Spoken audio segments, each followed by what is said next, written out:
El conte es diu «Hi ha alguna cosa més avorrida que ser una princesa rosa?» i l'autora és Raquel Díaz Reguera. Aquest conte comença amb la frase amb la que comencen la majoria de contes. Hi havia una vegada. Hi havia una vegada una nena que es deia Carlota. La seva habitació era tota de color rosa. Les parets, els armaris, el seu escriptori. La seva roba de llit també era rosa, els llençols, el coixí i tots els seus vestits, sabeu de quin color eren? Eren de color rosa. I pensareu, quina sort! És una princesa i té tot de color rosa. Doncs no, la Carlota estava molt trista. A ella no li agradava el color rosa, a ella li agradava el blau, el violeta, el verd, li agradaven altres colors. I el que menys li agradava de tot era fer coses de princesa. A ella no li agradaven les coses que la gent deien que eren de princeses, com ara estar asseguda al palau esperant a que vingués un príncep per casar-se amb ella. És que no té pinta de ser divertit això. Sabeu què és el que ella volia? Volia muntar en globus i veure les illes desertes que hi ha perdudes pels mars.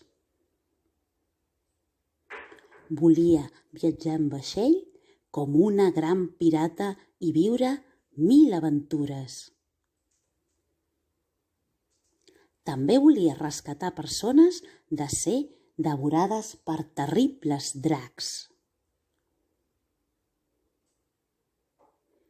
I també volia ser un astronauta per veure de ben a prop les boniques estrelles. Però això no són coses de princeses. Sabeu quines coses feien les seves amigues que a ella no li agradaven gens? Tenia una amiga que es passava el dia fent petons a gripaus. Sabeu per què? Per veure si es convertia en un príncep blau. Però la Carlota no buscava cap príncep. Coneixia un altre que no podia dormir si sota el matalàs hi havia un pèsol. En canvi, la Carlota ja podia dormir sobre un elefant que ni s'immutava. Perquè ella era forta i valenta, no delicada com li havien fet creure. I, quan ja estava cansada de tot això, va decidir anar a parlar amb la seva mare i explicar-li tot el que pensava. La Carlota li va explicar a la seva mare que ella volia sortir del palau a jugar, a divertir-se, a córrer i saltar. Però la seva mare es va quedar molt estranyada i li va dir: «Bonica, no pots sortir de palau. Et faries mal, et podries posar malalta. A més, les noies no poden saltar i córrer com els nois, s'embrutarien el vestit». La mare li va dir: «Carlota, les nenes són com les flors, suaus i delicades. Han de vigilar molt perquè podrien trencar-se». Però la Carlota li va contestar: «Mama, jo no sóc una flor, sóc una nena». La reina va estar una estona rumiant i va pensar que la Carlota tenia raó, que era millor que sortís i es divertís, i si s'embrutava, doncs ja posarien la rentadora. Aleshores van decidir anar a parlar amb el pare. Sabeu qui era el pare de la Carlota? Era el rei, un rei blau amb un vestit blau i que feia coses de rei. La Carlota li va dir al pare: «Pare, vull sortir a córrer, a saltar, a jugar amb el fang». El pare va pensar una estona i va contestar: «Carlota, tu ets una princesa i les princeses no poden fer aquestes coses. Són delicades com una flor, es podrien trencar i fer mal i embrutar-se». La Carlota li va dir: «Pare, jo no sóc una flor». El pare es va quedar molt pensatiu i finalment va dir: «Carlota, tens raó. Ets una nena i ets capaç de fer el que vulguis. Tens tota la raó». Aleshores van convocar al palau a tots els reis, reines, fades i princeses. I totes juntes, les petites princeses van dir: «Volem saltar, córrer i jugar.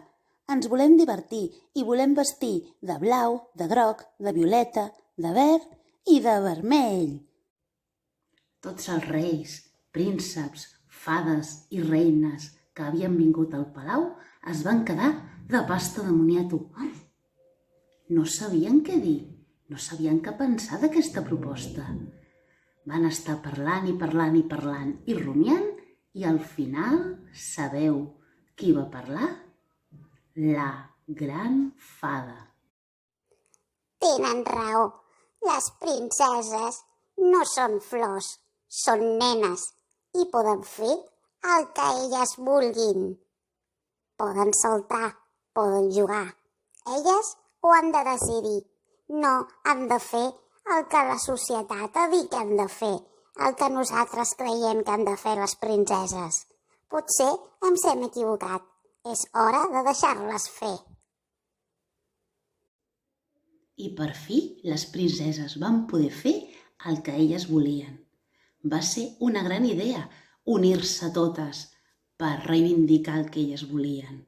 Va ser l'única manera de que tothom les escoltés.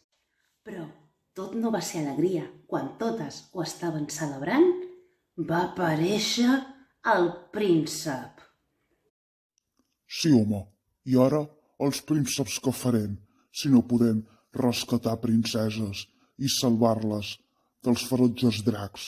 Què hem de fer nosaltres ara? Es veu que al príncep no li va agradar la idea, perquè ell ja estava bé rescatant princeses roses. Aleshores, la fada es va quedar molt pensativa i va dir: «Mira, príncep, saps què pots fer? Pots convertir-te en un príncep rosa. Aquí tens la teva primera capa». I des d'aquell dia, totes les princeses van començar a saltar, a jugar, a viatjar, a fer tot allò que elles volien fer. I una darrere de l'altra van agafar els vestits roses i els van llançar.